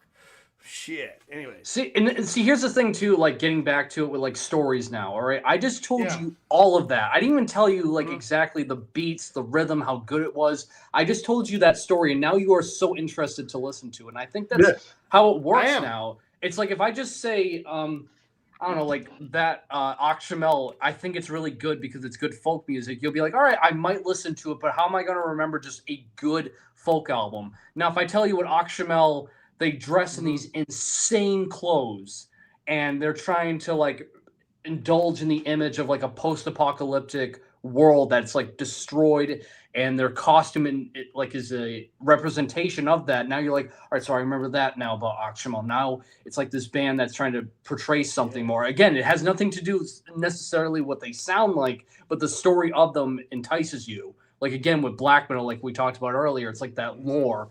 And that's what honestly, that's what I picked up on is like, we do like music, don't get me wrong, but we don't all want to admit it, but stories absolutely intrigue us enough to go the next level with the music. Oh yeah, for sure. I mean, look just closer to home, you can look at gangster rap. Like gangster rap isn't anything without the gangster part, right? You know, you really have to have some type of gun charge or some type of murder, maybe involvement to be taken seriously. And I mean, you want to feel it. You don't just want to hear a thing. You want to know that whoever's behind the mic has got some real dirt. But I see your pretty wife in the comments. Is she does she listen to the same music, or does she have to? No, she has to hear it sometimes. She has to hear it sometimes in car rides. So she hears. Sometimes she hears the music. But what she's referring to with like Roki Vulovic, it's a song called Muya. other like word, but it's like it translates to my country. And in the lyrics, again, it's all in Serbian. Is Serbian its own language? I feel dumb Let's for just asking. call it yes. All right, he's in its own native language. I'll just say that. And if you listen to it, it's like it's him singing, and right here on the corner is a picture of a woman, and you wouldn't understand it. But if you put on the translate, he basically says, "I love my wife," and it's a picture of this young, pretty little girl. But I love my country more, is what Roki Vulovic says. So again, it's like this porno nationalism of music is what Turbo Folk is. Yes. Yes, hey, that's what I want to hear. Yeah, genocide, dude, baby. Seriously, baby. Yeah. Wyatt, follow Wyatt 2026 wherever he goes. We're following this man, right? Yeah. I love his words. I'm kind of hoping everyone who has yet to check out Wyatt has like listened to that and gone. There's also 20 years almost of fucking videos to back all this shit up if you want to go back and have a look. But do you want to answer for yes? Ooh. Yay us. Do you want to answer for some of your past sins here? Because I've got some written down, and maybe you can say, yay, I'm still remembering this, or no, I've got no idea what past sins. It's like that's a laundry list, so you need to be more specific with that. Well, I'm about to get very specific. All right. Okay. So at 30,000 subs. Right, which is in itself crazy to say. When you're at 30,000 subs, 30,000 individuals watching you talk, you said you were asked the question, "Would you start an OnlyFans?" And you said yes. At 100,000. No, So get this now. In that video, the Q&A, every time I pass another 1,000, there's a comment saying 10,000 more. And I got to 91,000. Now someone commented 9,000 more. I know for a fact if I get to 92,000 in the coming weeks, I know someone's going to comment 8,000 more. So people are like really wondering. Yeah, so it's like, so to keep to my word, I will. I didn't say exactly what the OnlyFans is going to be, but it will happen. Look, I'm thinking in the name of good faith, I would say there has to be at least one cock, balls, and arsehole shot, and then you can get out of it. As long as you start it, you can completely end it. I mean, that'll be worth like $8 billion. I mean, it probably won't be, but I think you got to be a man of your word. I think otherwise you'll just have people unsubscribe, mate. No, they're just looking to do that. I'm being serious. It will happen. There will be an OnlyFans free. Okay, all right. He's a man of his fucking. He's a man of his word. Look, he's no fucking pussy. This fucking dude stands up to shit. Exactly. Punk. So the other one is I remember you talking about you were a bit of a bow and arrow guy, archery guy. Yep. And you had the thing. Ooh. Now you had to give that up, right? Because you said I had to for like a lot of reasons. Now, I'm trying to sell that bow, which is heartbreaking. But the reason why, with a compound bow, you have to adjust the draw length. All right, and I got that when I was a teenager, and it said like, oh, even at the longest, you'll be able to get it done at like until you're at least 18. I'm not 18 anymore, so now I'm trying to get back into it. I'm pulling it back. And I can only get to like here or something. You got to get in that like sweet jawline. So it's like, even if I like, again, really wanted to, I genuinely cannot shoot that bow. So now the question is buy another bow. And it's like, I can't right now. Like I'm trying to like move in a little bit. There's other things I'm involved in. So it's like archery I've always had an interest with because surprise, I'm a millennial and I grew up with Lord of the Rings. And you see that shit and you're like, I want to do that, and that's what got me into archery. But it's just so much time has passed that I can't get into unless I start all over again. I just don't have the time for it, sadly. Yeah. Well, I mean, I'm going to give you some advice because you are saying that you're going to move, and this has nothing to do with my 527 very cool subscribers. Mm-hmm. But I have moved halfway across the planet, and let me tell you, I brought 2 bags and 1 box, and that was a pain in the fucking ass. Looking behind you right there. I know. Let me tell you how much of that vinyl is going to make it. Yeah, I know. I'm terrified. We've been looking up like all different ideas and tips to do it, like in terms of like getting a crate, which again, that's going to cost a lot of money. Mm-hmm. And it's like I'm very aware of like that.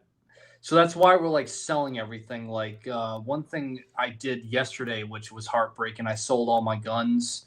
I had to sell the safe with it. But Now's the time to get in there, boys. If you want that record collection. Yeah, exactly. I wish you would have had this interview last week. I would have bought some of them for sure. Fuck. Anyways, bummer. Really? Anyway, sorry. I had to sell all of them, which is a real bummer. But the money I got from that was a lot more than I thought because of pre-bans. So that's going to cover a lot. I mean, obviously, there's other money I've saved up, but we've sold that. A lot of furniture we're like taking out and like putting it out on the street with a free sign on it, and people take it. So that's really good. And that's another reason why, like a few months ago, I was like consistently trying to sell as many records as I could. I've sold like maybe like 100, which again, there's still like all that. I know it's not going to change it, but like it helps out a little bit. So it's like all trying to like save up, sell, and get rid of stuff right now is the mindset.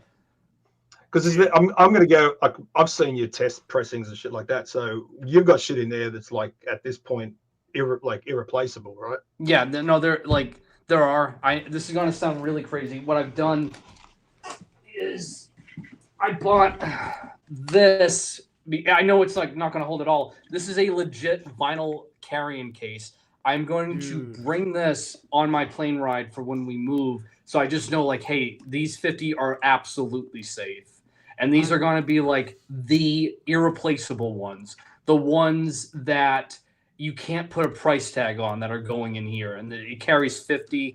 And I need to figure out the 50 that will be absolutely safe with me. So what they're going to make you do is they're going to make you stow that up in the fucking top. So you're going to have bags smacking into it. Or if you do your homework, you can fit it under the seat. That's what I was going to do. Put it under the seat. You might be okay with it, but that would that ain't fitting under the seat unless you have business class or above. No, you can put it under. You'd be surprised what I shoved under that seat coming back from Texas. So you can do it. Yeah. But it is. Look, anything on a plane is like it's you give it to people and you hope they get it there. That's really the best that you can do, right? Yeah. When you change country, and I did the same thing to you. As you, we took 2 bags. I had my, personal stuff as close to my body as I could, and the rest you could have lost it and I could have gotten by. But yeah, that's going to be a stressful move. I only wish you the best for that. But it's a big thing. Moving across the world is if no one in the chat has done it, it is you'll find yourself. When they go, I went to somewhere and I found myself, you will find yourself moving. Once you move away from your home to somewhere else and you go, hey, here we are. No one knows you and no one speaks your language. So fucking hats off to you, sir, for making that choice. Now, the other sin, which I thought was about, this was put to the archery one, was do you still play the violin? No, I had to give that up. I mean, I tried. It's like, I don't want to sound like such like I give up easy, but I just couldn't really find, or for one, there's no violin tutor here. And I feel like with something like that, I can't just watch a video and be like, oh, I get it now. It's like, I need something physical.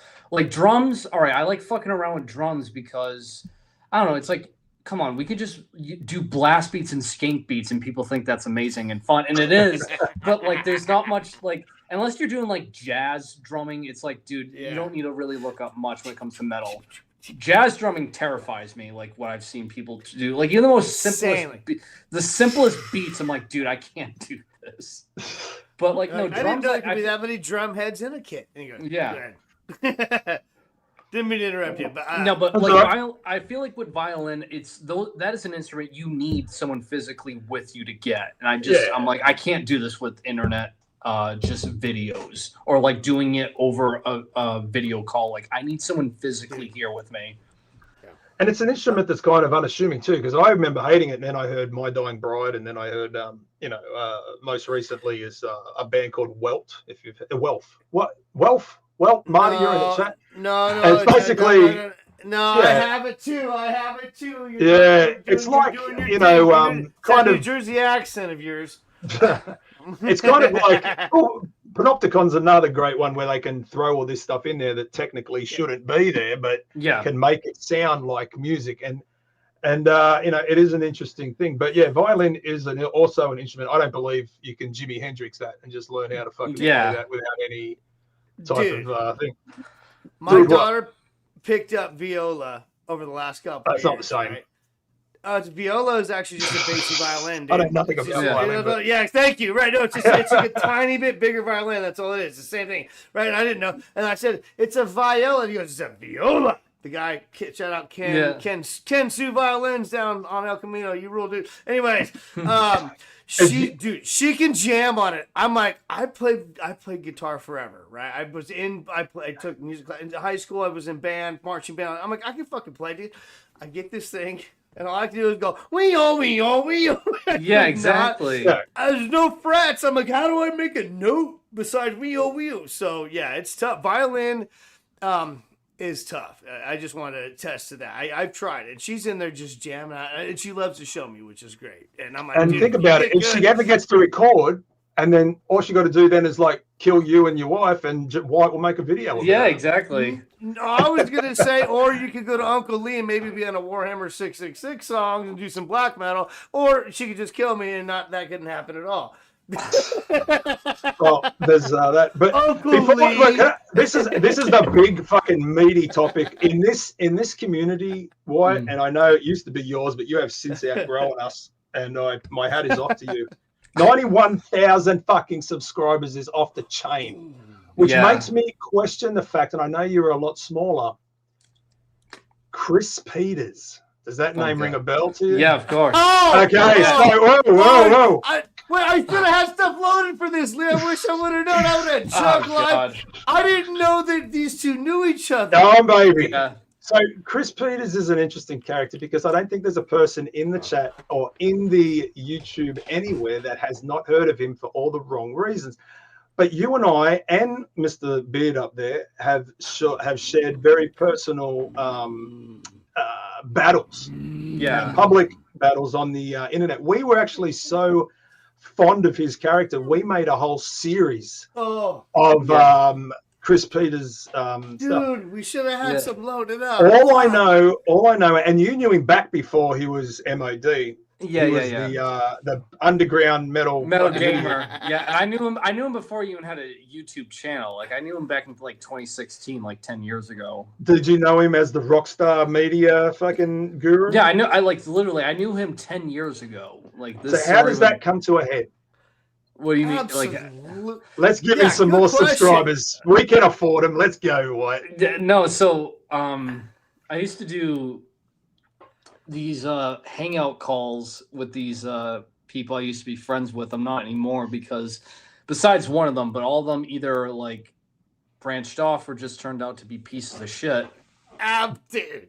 Yeah, and for some reason, I don't know how this happened. We would like get people in the call to like fuck with them. We would get people in the call that like were not aware of our humor and just invite them in. I don't know how this happened, but Chris Peters got in these calls. I don't know how. And since day one back in 2016, he has hated me. Always. So since like day one, he thought that I should give him my vinyl collection. Yes. Because like I don't deserve it. Oh wait, we shared that video off the phone. When we had our big fight, we found out that you had the fight. So that video must have been shared like 24 times between everyone in our thing about, listen, this guy goes right back, the fuck back. But again, your story goes on. Yeah. Fuck. So like I've always known he's hated me. And he hates everyone. So to be fair, I wanted to like fuck with him one day, like really bad. Like I was like kind of confused. So I remember wearing at the time like an ex-girlfriend's wig. It was black and long, and this is why I had like really short hair. Now? Yeah, so I had so I had really short hair, and I was like, "All right, guys, if I hear." So, I remember Chris is in the call with us, and he's like just talking again about like some bullshit of like how the metal scene and it's a lifestyle. You gotta have long hair. So I remember like saying, guys, if I see just one more good album, I'm gonna cut my hair. I don't know, it was something really dumb. And he's like, no, brother, no, you just need to get a hair tie and just tie it back. You'll be fine, bro. You don't like that's what he said. Like, so I was like, no, dude, if I see a good album, I'm gonna cut it. It's just time for me to cut it. And someone just showed some dumb album, and I remember being like, "Oh, that's a good album." So I took the wig and just threw it off like that on screen, and he was so confused, like looking at me like this. And I think that's where he gave like a real big vendetta against me because I was not being like mature. Oh, yeah. Okay. So it just catapulted more of like him hating me. But like, no, that was like the thing I remember with him. Like, just so if you wait, I remember thinking ages ago, like he said that if you die or if something happened, he was to get all your albums, or he just wanted them while you were here. Yeah, while you were on the planet. Okay. Yeah, he's a special type of fuckwit. I mean, Shred has his own battle, and I left a label because of that fucking guy with the fucking EP pressed, ready to go on sale in 48 hours. And I had and it was like you can't find a bigger fuck up than this guy. And I know that he works, and I know that he gets around, and he was actually threatening to come back, which we were excited for. Right, because he left. You were excited for. Oh man, like I love broken people as long as they're on that side of the screen. Right, I love watching them. There's nothing better for me. But yeah, he was a guy that I thought, oh well, Wyatt's had his dramas with him, and I mean, is there anyone else you've fucking gone heads to heads with? Yeah, you don't have to say if it's been amended. It's like I want to like all right. You can frame it in that. No, you know, like at some point, I am going to bring this up on my channel. Oh, but okay. I'll give. So like you're talking. Scoop. Yeah, so we get the. So I won't say his exact name, but it's like I'll drop hints and it's kind of obvious. So like a year ago, I made a video on someone who was like infamous, and he did not like that. He didn't like it at all, and it wasn't like a hit piece. Like I'm making this up. It's like I'm going off of articles that this guy has worked with other people. It's not like I'm making this up. I even said like his music is pretty innovative for the time. Like you were a talented musician or whatever. And I said like, this is his story. Like this is why he's so renowned for being infamous, which at this point now I'm like giving away who it is, but I'm not going to say his name for the sake of it.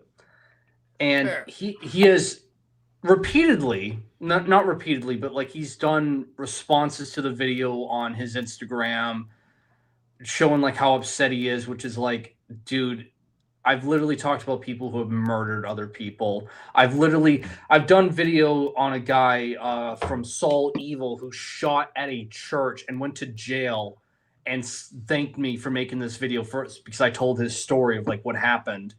I've talked about people way worse than you. All right. It's just you're hated because you've fucked over the fans with like, you know, not giving them their stuff and like screwing over people you've worked with. But he was like so mad at it. And he gets all of his viewers on me. They're like saying, hey, I'm reporting this for false information. I'm like, dude, it's based off of what other people have said. All right, I'm going off of articles. And so now recently this happened a month ago. He's like still upset by this video. He messaged me saying, hey, I want it taken down. I got a lawyer. I need you to take down this one part where you talked about. If you don't, I'm going to make your life a living hell. I got a lawyer on ready. And at first, like, I was a little bit like, oh, God, like, you know, he seems a bit unhinged. Maybe I should do something about it. But then after a little while, I'm like, dude, you're full of shit. All right. Because it was something he wanted to charge me for, what's the word for it? That, like, if you're talking defamation? Down. Yeah, defamation. That was the thing. He was, like, literally trying to, like, sue me for that. And again, it's all off of what other people have said. There's articles I base it off of. and he was like threatening to sue. And after a while, I'm like, dude, this is equivalent to like Xbox Live, of like when someone says, my dad works for Xbox and he can like cancel your, like that's what it just felt like after a while. It's like, dude. yeah, Like so the it's like, kid in the fucking chat, dude. yeah, that's what it was. So that's like the most recent one, but like I'm not intimidated by it. I know he's full of crap, and yeah, fuck that guy, whoever it is. Yeah, fuck that guy, dude. Listen. I mean, look, unless Shred, if you got any more questions, I got one more to leave him, and then White can get back out and join the rest of it.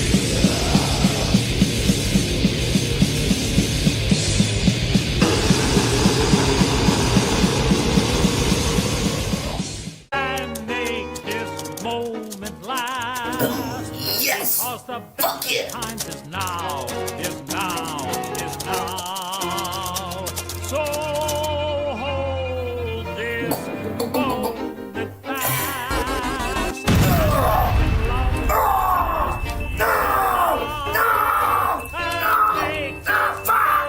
My keyboard's on fire again! Is now, is now, is now.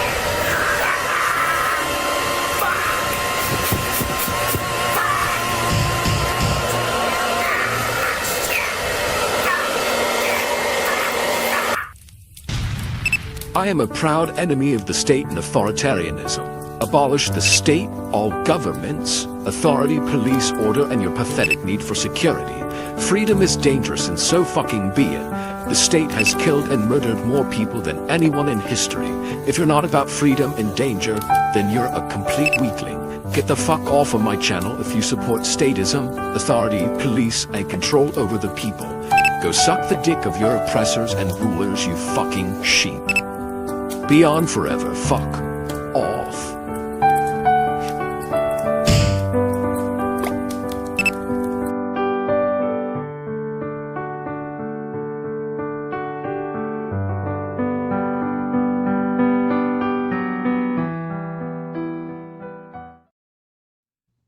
Miss A, you're we got to amazing. episode 10. I think we went more, right? Because we had little MOD at that point. Oh yeah, we got my son involved. He was mini OD. He was mini OD. Mini OD, right? yeah.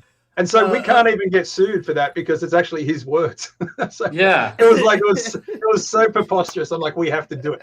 But before we let you go, Wyatt, and thank you so much for coming on, man. I've enjoyed your fucking videos for years, and I'm hopefully more years to come. But with the extreme metal, let's go to black metal. Let's like really narrow it in. Have you seen any like trends, any type of thing that you see coming through that you think is one, super fucking awesome, or two is like, no, you know what, I've seen enough of this and this is killing it? Ah, man. This is always a question I feel like I can never answer because you can spread it out. Any other genre you can do, like anything you're seeing popping through on your radar, because obviously you're not getting the fucking same recommendations as I am. You're getting something else, but like, are you seeing anything? So, wait, there's one that I think is really good. Oops. I love it. I love it.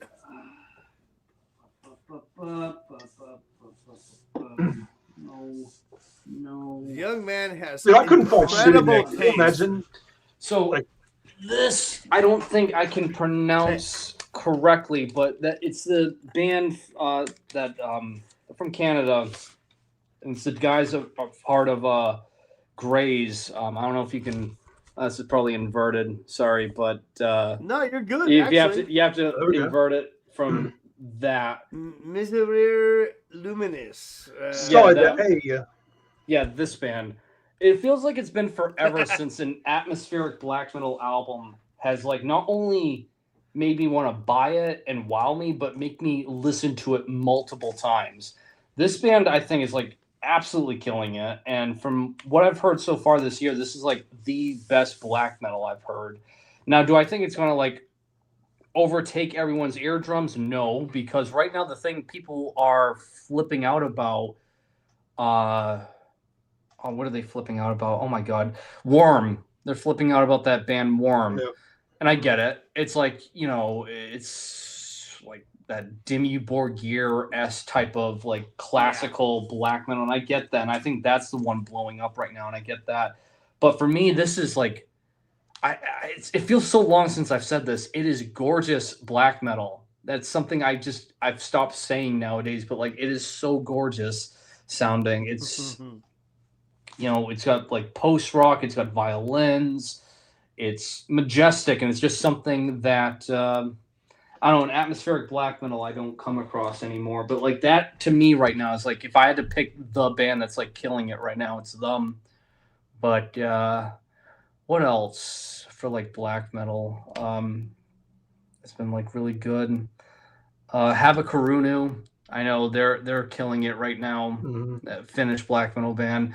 They're the reason why I'm even going. Like they're one of the reasons I should say I'm even going to MDF next month is for them. Fuck yeah. Yeah, but man, besides that, I can't really think of any other like specifically black metal that's like really, really killing it or like that's starting to be trailblazers. Besides that shit you've heard enough of, like there's just bands coming through, like I'm fucking done with this. Because I fucking hate this cavernous horse shit that's coming through. Everything's got to be cavernous. Yeah. And I'm like, cavernous is no replacement for atmosphere. And I think that, no, what happened when I got into black metal, and this is where I think I overindulged in it to the point that I didn't like realize there's more to it than just it being raw. But I got into like black metal where like I don't know, I think like a band like Black Salice, Obscuritatum, and a lot of the stuff from Go to Works was coming out, and I was like, wow, this is how black metal should be. It should be just cavernous, dark. It should be everyone is cloaked, you don't know who they are, and that's what black metal is. It's just one-man black metal bands. It's like limited to like 5 tapes, and that's normal. That's just normal, I guess. And then you just realize there's a lot more to it. And that's where I was like, I think where my breaking point was where cavernous was when Lampa Murmur started getting really big. And I remember I bought one of their albums off a whim. And this was like one of their old, this is back when they were on that No Cult record label that like sells out within minutes. And I bought it. And then as a joke, I was like, I'm gonna sell this on Google on Discogs for $180 as a joke, and it sold. It sold within 2 days, and I was like, I'm so done with this shit. I'm so done with this shit now.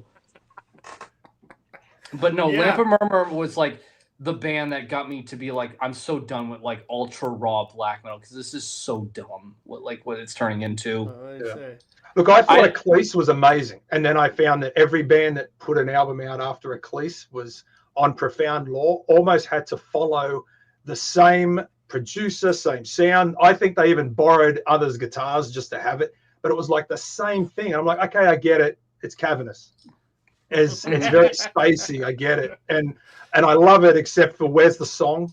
Where's the fucking song? It's just a sound effect, and you can't do that for album after album. It's just and I kind of. I agree. I just think the cavernous was good, and then Eclipse fucking perfected it, and then guys, move on. Profound Law need to go sign something else that doesn't sound like Eclipse. So I've just ruined my chances with Profound Law. So cheers. Hey, my favorite black metal band, upcoming, newcomer, and fucking black is Warhammer 666. Hate crimes. Right exactly. There. So fuck everyone else. That's my dude. Well, thank you. Thank you fucking so much. You're the fucking man. Sticking to your word. I'm not even going to tell people to go subscribe to you because you got 91,000 and fucking that's just fucking greedy at this point. It would be great. It would be great if you got everyone to subscribe to us, though. Yeah, of course. Fraser. No. Fraser says, "Butt kisser, fuck you, Fraser. You took 2 shits in my shitty hotel room in Houston, bro. Exactly. Fucking, fuck you, Fraser. You owe me, Fraser." Sorry, Wyatt. I didn't mean to interrupt that. But yeah, good. No. Wyatt, incredibly thankful for you coming on our show, dude. I know you're in the middle of some stuff and you got more bigger, better, important things happening to you in the future here, which is amazing. And I wish you the absolute fucking best on that fucking journey, dude. You know what I mean? And I really love your channel. And I hope when you do get to where you're getting to, you keep the fucking channel going, man. And I think you're going to meet a lot of cool people there. You probably already know a lot of cool people where you're going. And I'm not going to tell people where you're going, but you know, listen, 91,000 ain't gonna be shit soon, and I don't think. Listen, he's also not a fucking a subscriber fucking whore or anything. He's not. Listen, if you like it, you like it. If you don't, you don't. I really like it, and I know a lot of you do. And we're really, really thankful to Wyattxhim for coming on the show, dude. Thank you. He was about to say something nice about us, Shred. Shut up. I'm sorry. I apologize, Wyatt. My bad. No, I guess for my closing remarks, no, this was a lot of fun because I was looking forward to it. I think I've only had 2 people ask me to interview, which is like still nuts. So it was really cool to have this opportunity to do this again because it's always fun. And yeah, it's like I was really looking forward to this one because it's like you guys were like really like excited, it seemed, which was like really flattering. And you guys were always like posting about it on Instagram. And I'm sorry, I don't know her name because she's not. Yeah, she was like consistently asking like questions to like make sure everything was right. So it's like there's a lot of like thought that's put into this one, which was really cool. But yeah, this was just a lot of fun. I really thank you guys for this. I really thank you for all the kind words. And for my channel, I mean, there's still there's so many more stories to tell. It's like I still don't think I'm ever gonna like talk about all of them. There's still so many. Like if it wasn't for this, just for it's not really a spoiler alert, I guess, but just the next video is going to be about Endless Dismal Moan. That dude, great. Yeah, it's great, and his story is pretty nuts. Yeah. Then I mean, I might as well just tell you like the next couple because after these 3, I don't really know exactly what will happen. But the plan is this, and I'll think about it more when the time comes. But like next week will be Endless Dismal Moan. Then it's going to be about the vocalist from Pyrexia. You know Pyrexia, right? Mm-hmm. They had a vocalist that in the mid 2000s and late 2010s was an accomplice or an accessory to a shooting and he's serving a life in prison. So a lot of people don't seem to know that about Pyrexia. And then finally, the last video I want to do while I'm still in Massachusetts is on Gorgoroth with Gull, because a lot of people don't seem to know the fact that he went to jail for torturing a guy, surprisingly. Yep. And then after that, it's like, I don't know. It's like when we moved to Tennessee, which is not the place I want to stay at, but it's going to be for a few months. Videos I still want to do them, obviously. It's just that behind me of it's not going to be that setup. It's going to look a little differently, but I'll still have the camera and lights and at least a laptop with the application to record videos. But when it gets to September, October, it's going to be a weird transition where that's where like the real move is going to take effect. And that's where it's like, I don't know at that weird like little transition point if I can't even do videos. But either way, it's like I still want to do them because there's still so many stories. Oh my God, there are so many goddamn stories to tell that just off the top of my head, there's the band from Japan there that's in French that if you know the story, you should know the name and someone will type it, that they hijacked a fucking plane to go to North Korea. Yeah. There's a French hardcore band that robbed a bank and then went into hiding for 30 years, which I want to do a video on them. There's a kid, or like he was like a young adult. This is like, I can't believe, this is really a messed up one, that he was a vocalist for a gore grind band called Menstrual Munchies, who it's a dumb name, but he shot up a bar and killed 15 people. Like, yeah, it's like, shit. Yeah, like, yeah, there's that. There's that, yeah. He's rattling them off. He's got his little He's like, I love the band name. Maybe you don't love them anymore. Yeah, and then in really deep Eastern Russia, there were teenagers that were inspired by the dark web video, two guys and one hammer, and they became And they became they became serial killers, but also made noise grind in the same style as Anal Cunt. So there's that too. Yeah. So Ooh, it's like AC, baby. yeah. So there's a lot, and that's just like off the top of my head that I'm willing to that I just know of right now. There are so many stories. There are just so many stories, and just not enough time for me. But like that's like in the future for me in terms of videos. Yeah, I'm here for it. And look, I got one more thing to say to you, because I think you tell me enough once a fucking week. Drink plenty of water to stay hydrated. Yeah. I'm cheating that. I'm fucking day. Yeah. Yes. Dude, where did that come from? And then I'm fucking done. But that was something I just you didn't fucking ask, and I hear it every week. Oh, the water thing? Yeah.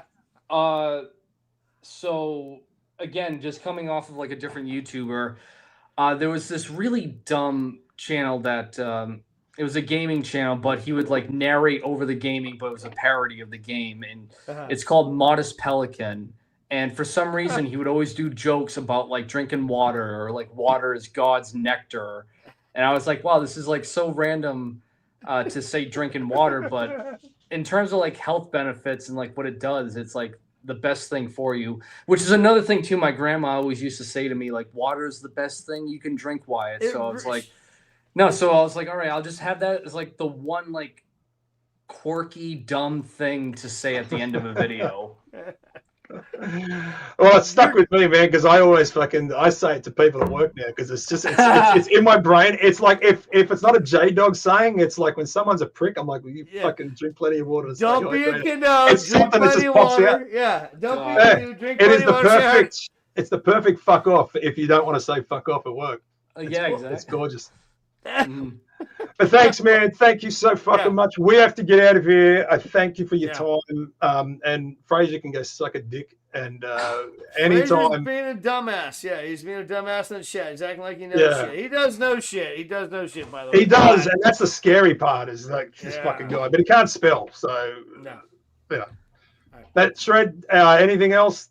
Because I'm good, man. He's done it. Again, thank you for coming on, man. Again, it's our absolute pleasure and honor to have you on. And again, good luck with your future endeavors, my friend. And stay in touch, man.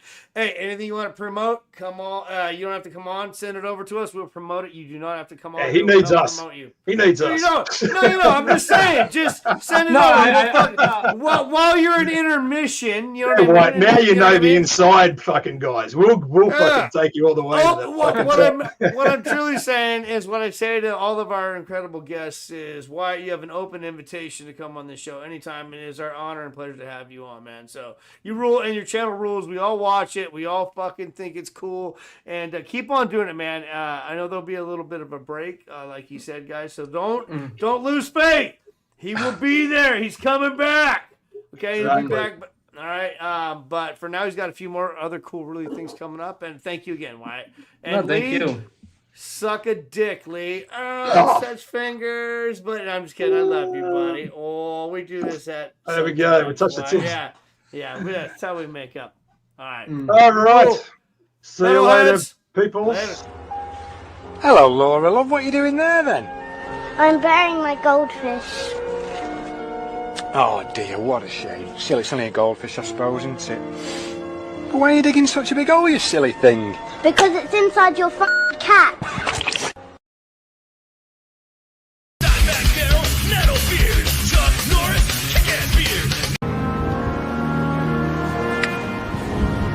Where's Becky? She's taking a shit.